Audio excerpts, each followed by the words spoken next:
So, hello, Kiora, and namaste, everyone.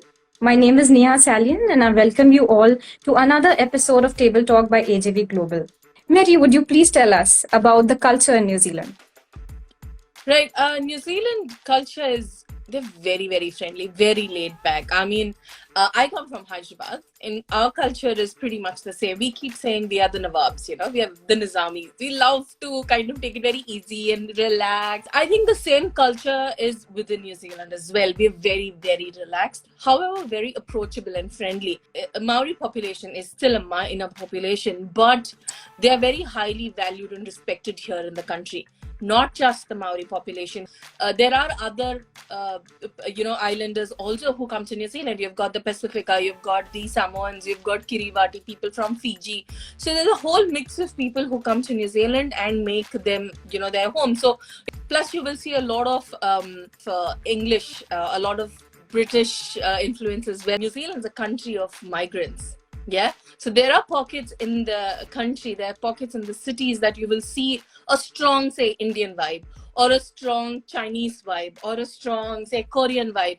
It's New Zealand's a pot of cultures, and so when you come here, you can find your own as well. So it's not that you have to be assigned to a certain culture. You can find your own culture. So it's up to you with what approach you come into the country. It's really, really important. Mary, kindly brief us with the types of accommodations available for international students in New Zealand. Right.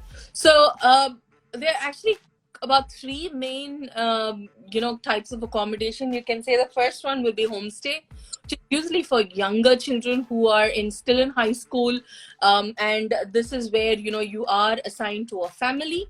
And the family basically takes over like a guardianship for you. They take care of you. That's called pastoral care here in New Zealand.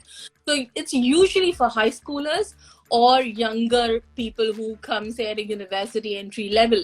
However, nothing stops you from becoming a homestayer.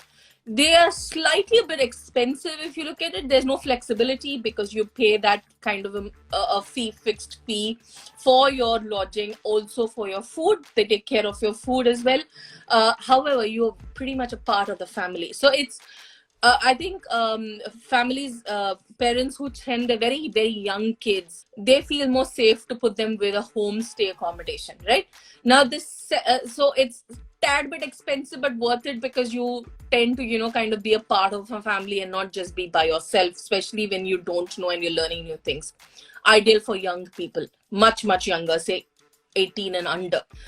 Then you've got the second type, which is the university halls of accommodation. So universities also have their own accommodation, which they have on campus, or say close to the campus, which they own. Again, tad bit expensive, and you'll have to pay, say, term wise for a certain number of weeks. So again, students cannot afford that. There are a lot of students who may not be able to afford, say, the university accommodation, which will be about anywhere $200 upwards per week. That is just for your accommodation, your lodging. So you have to still take care of your food and your travel and all the other expenses. Now, the third type is flatting. The third type is flatting, where you either share accommodation, share a room with somebody, where you take a shared lease, or there's something called a flatmate agreement where you pay them weekly, say $150, $100 or $200, depending on the region, the location, the proximity to the city and everything. So there is a range. I've seen people living with $80 here in New Zealand, in Hamilton, say 3 years ago. People have paid $80, but then understand what you get in return as well. Sometimes you will have, say, a 3-bedroom house shared by 10 people, which is why the cost is coming down to $80, because the rent is the standard figure over here, and then you have electricity and all the other things. Now, I have seen people living in those conditions, but I do not recommend students to take up. Yes, you will save some money, but then remember, there is something called quality of life as well. So try and see if you can at least budget for anywhere about 150 to 200 per week for your rent. Over and above that will be your other expenses, and I think you'll be good in terms of accommodation. in the flatting arrangement.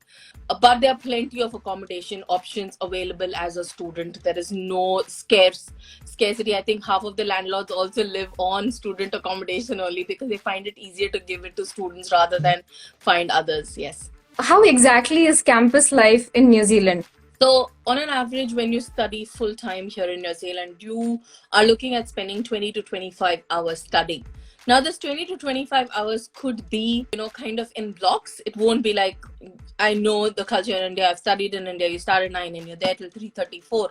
But that doesn't work like that here in New Zealand. Based on the paper selected, you will be assigned slots and you will be moving across. You, it's not like a fixed class, you sit in one place.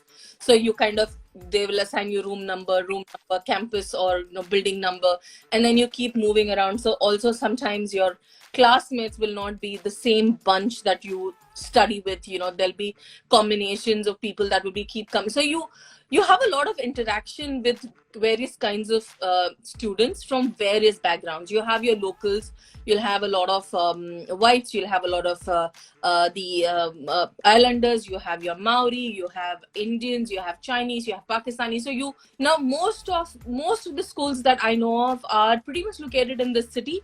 This is one thing that I must tell you guys, that campus life is not I know you would see movies and things like that, like you have this gate and you get in, and there are no gates here for New Zealand colleges, campuses. They're just buildings around the city. So it's, some of the universities do, Waikato University for example, they do have gates and stuff like that, but it's not the typical university life you would see back home like in India. It's vast, the campuses are vast over here. However, one university may have multiple campuses. So there is possibility that there's one campus that's just one building and nothing else, So, but then the facilities are wholesome. I mean, doesn't matter where you're studying, at a university, at a government polytechnic, or at a private training establishment, the facilities are amazing. I've been told that most of the colleges and they have cafes. I have been to a few universities here on my trips. I've seen they all have a range of cafes there. They have food on campus, they have an ATM, they have a gym on campus, then you have your cultural groups. There's so much to do, and not just there, New Zealand itself, you can do so much. I think we'll get to that next, but there's so much to do in New Zealand, not just within your campus, so you can never get bored. That much I can assure you. Please tell us more about the leisure activities students usually indulge in, including the entertainment options. Right, movies, plenty of movies. You get student discount on everything. Trust me, there's a good $10 to $15 difference on everything. You've got 10 to 15% off everywhere you go on. You book movies, you have bus tickets, you have other adventure activities that you do. You have so when you have a student ID card, you get off pretty much on 15% off on everything. So carry your student ID card, very, very important. Besides that, there are a lot of free activities that you can do. Surprisingly enough, in New Zealand, you can work with any budget. And I'm talking about doing something. If you want to plan your day and your holidays, trust me, you can do anything in any budget. That's what I've realized living here in New Zealand. We have had some good days, we've had some bad days, so we always have changing budgets. However big or small your budget is, there's a lot of things to do. There are a lot of things to do even free. Cycling, bike, hiking. These things are free. You don't have to pay for them, And I have seen people having such full lives, they wouldn't have even played a single sport back home. But once they come to New Zealand, they've done hiking, they've done such long hikes over here. Then you've got a lot of water activities that you could do. You could do something called glamping, which is a little fancy word for camping. In 5 minutes, you can be at the beach, and in another 10 minutes, you can be in the mountains. So that's how New Zealand is made. In the same place, you can see both beach and the mountains. So trust me, go to newzealand.com. You can see the number of activities that you can do, as I said, for any age, at any budget. About the local means of transport and how economical it is. Do people prefer to take local means of transport, or do they buy their own vehicles? It's a bit tricky there. So there is good public transport in most of the major cities here in New Zealand. The only issue is about the time that takes in these public transports. I have seen people living on days together in the public transport. In fact, I have experienced the bus life even in Hamilton, a smaller town where the bus services was great. But I think after a point, you get very annoyed for the time that it takes, in the bus, because it's longer and, number of stops. Sometimes it doesn't, from one place to the other, you have to take at least 2 or 3 buses, depending on where you are located. So the couple of things that students do. Number one is a lot of them take accommodation closer to the school so that they don't have to travel a lot. Like, as I said, you get a discount on your student card if you take a long bus. But I think a lot of people don't want to waste, say, 30-40 minutes in the bus, okay, where the drive is probably 10 minutes. So the other thing that I found very, very common is if their workplace is too far away, everybody invests in a car. As soon as they come in, if you know to drive, trust me, in $1,000, you can get a brilliant car here in New Zealand. And you can be assured that the car is good purely because there's something called WOF, which is warrant of fitness. So nobody can sell you a dingy old car which will not work. So even if a mirror is broken, they will not renew the warrant of fitness. Even as simple as a mirror, which is just functional and it's not that the car will not run, they will not renew the warrant of fitness. And if there is no warrant of fitness, don't buy the car. Simple. But as I said, even in $1,000, you can buy a car. It's very economical. Some jobs will also insist that you have a New Zealand driver's license. Or have a transport, because there's possibility they'll place you in different workplaces. That there is also trains. Some of the cities, Auckland definitely has lovely trains, and their train service is also very, very good and effective. Again, the same thing, it takes longer. Yeah, but both train and the bus are quite affordable if you are considering that. Could you tell us about the food options in New Zealand? Any day, I would say it's not the same. But you get everything. You're talking about your Delhi momos. You're talking about the chaats. You're talking about the South Indian dosa. You're talking about idli, vada, sambar.